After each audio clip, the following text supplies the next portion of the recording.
Hello everybody and welcome to Nathan on Shuffle and to my latest episode of New Album Spotlight, the show where I put the spotlight on a new album in progressive rock or related genres that I think you'll like if you're a fan of the same kind of music as me. I only give positive reviews here, that's why I consider it spotlights, because I'm really more of a recommender. I just like to recommend great music to people who have similar taste as me. I don't waste time on albums that I don't think are all that great or just aren't to my taste, and just try to highlight the things that I think my fans, the people who watch my channel or stumble across my reviews, the kind of music I think they'll enjoy and like. So today I have a great solo record from an artist that I've really enjoyed over the years. This is Randy McStine and his album Mutual Hallucinations. This is a great artist who's been kind of featured in a lot of different things in the prog spectrum. He was in a group called The Fringe, which I really enjoyed. It had, I believe, Nick DiVirgilio in the mix there and Jonas Reingold, just a fantastic rock trio of all fabulous musicians. Underrated record. Definitely check out The Fringe if you haven't heard of that before. He also did a lot of collaborative work with Marco Minnemann, a drummer who's well known in the prog space, one of the big premier prog rock drummers. There were two, I believe, Minnemann and McStine records that were both really great records. A lot of great playing, of course, and some great melodies and some cool, unique, shorter tunes. I really liked those. He also has been playing with Porcupine Tree on the live stage, at least. So he's been a touring member with them, playing some guitar and doing some vocals, of course. So he's been out in the prog space, and I think a lot of people are becoming familiar with his work. With his previous solo work, he would go under the name Lo-Fi Resistance and has some incredible music under that moniker. But this time he went with just his own name, with Randy McStine.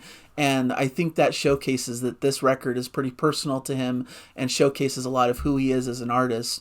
And I really respect that when an artist does that. And he reminds me a lot of like a Kevin Gilbert, who a lot of people in the prog world really love. Because he's associated with it. He really has more of like a singer-songwriter vibe, but dabbles in the prog space, I would say. And that's really what Randy McStine does expertly well. At the core of these tracks, there's just some really great melodies, some really great hooks. He's a good songwriter at its core, but he adds a lot of cool flourishes that give it a more progressive rock sheen and add a bit more experimentation and interesting sprinklings on top of what's already a really good bass line of a good singer-songwriter record. And it starts interestingly. In fact, there's a lot of cool instrumental tracks throughout this release. The first one being Bodies in Space, which is kind of a cool ambient opening with some electronica elements, some cool acoustic guitar in the mix. So you get a bit more of this atmospheric, kind of quirky, interesting vibe through this track. And you get a little bit of that in some later tracks like Incandescent later in the record, which has a lot of this swirling atmosphere and a kaleidoscopic pastiche of different kinds of sounds, focused a lot with a lot of cool keyboards from Adam Holzman, who guests on this record, who's played with Steven Wilson as well. Just one of the premier musicians in the modern prog space. And there's some cool building synth lines, some chiming piano sounds.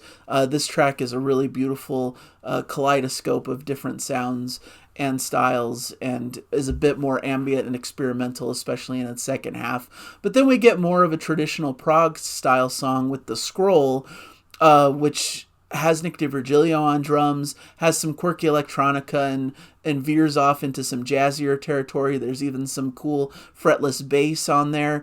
We get some King Crimson vibes, some expressive prog organ sounds.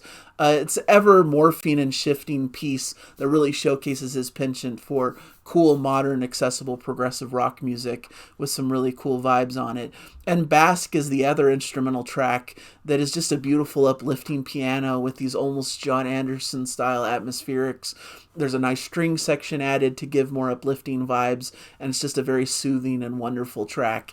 I love the title. You're just basking in this like sunlight and beauty, and you can feel that come across in the music. So some really cool instrumental stuff that I was surprised to see quite a bit of on this record when I think of him more as a singer-songwriter with vocal-led tracks, but we get plenty of that as well. We get Counterintuitive, which adds a bit of a ukulele type sound in the instrumentation, adding that sprinkling of electronica that's kind of throughout the record, and has a lot of interesting melodic turns and twists that you might not expect from just a standard shorter track. It's only 2.5 minutes long, but it really makes its mark, and it's a really cool song. Adopted Son is more of a sweetly sung ballad accompanied with acoustic guitar, maybe one of the more straightforward tracks on the record, but still beautiful melodies and beautifully well performed. I love later in the record Impossible Door, which showcases his penchant to be more in this power pop style vein. This really reminds me of Jellyfish, just a cool, bright power pop type song. It begins with a bit of a distortion effect with his guitar and vocals and this kind of muted drum effect before it opens up into a more expansive sound, and it's just very uplifting and bright and just a beautiful track to really behold. And the album ends with Remains, which has a bit of this pop infusion, great vocal harmonies, really great guitar solo in the second half, leading to a big anthemic closing. Some of the more experimental vocal-led tracks, though, are Send Your Light, which comes as track 4 on the record. Bit of an electronica style opening with quirk and cool vocals, has a cool groove to it. You get Marco Miniman's really cool drum workouts and experimental guitar playing. There's some really cool vocal harmonies, which kind of alternates between this almost full-on a cappella type vocal and these fast-paced instrumental accompaniments. This is really a premiere track, one of my favorites on the record. One of the coolest effects on the whole record is his vocal stylings, all these cool harmonies and melodies and layered vocals that really have an impressive impact on the record. And Economy of Differences is the longest track on the record. It's 9.5 minutes. It's a bit more spacey, more of that kind of Pink Floyd-y vibe. Cool keyboard textures underneath this plaintive vocal that just builds and has some wonderful melodies that are just beautiful to behold in the chorus. And really this track showcases Randy McStine's wonderful vocal qualities and has some almost Beatle-esque acoustic guitar-led sections, some cool, beautiful sonic tapestries throughout this piece that make it one of the premier points of the record. It's a great midpoint that everything's kind of focused around, and it's a beautiful sound. It kind of reminds me a bit of Steven Wilson's latest record, The Harmony Codex, where he's really focused on these kind of cinematic soundscapes and building these big layered, lengthier tracks that take you to different cinematic universes. And I think this track falls in that kind of a space, as well as several other moments on the record. So a really super strong record with a whole host of cool guest artists on it as well. I didn't mention that Gavin Harrison does drums on that Adopted Son track. We also got Pat Mastelotto doing drums on the Counterintuitive track. Like I mentioned, Marco Miniman and Nick DiVirgilio, and of course Adam Holzman. And the album is largely mixed by Steven Wilson. Several tracks are, at least. So you got a lot of this hefty involvement by these big figures in the modern prog scene. You can see how his involvement with Porcupine Tree on tour really led him to a lot of these cool musicians to collaborate with.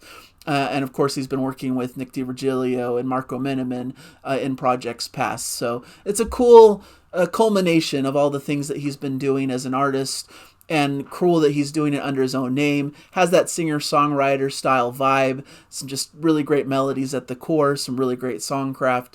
But he's adding a lot of interesting instrumental textures. Some electronica elements. Some prog rock stuff, especially in the instrumentals. And it all creates a great stew of wonderful music that's well worth recommending. So I hope you'll check this one out. It's really worth your attention and time. And I think it's a brilliant record from this year that showcases an up-and-coming artist that I think is just improving over time and could become one of the premier members in the modern progressive rock space.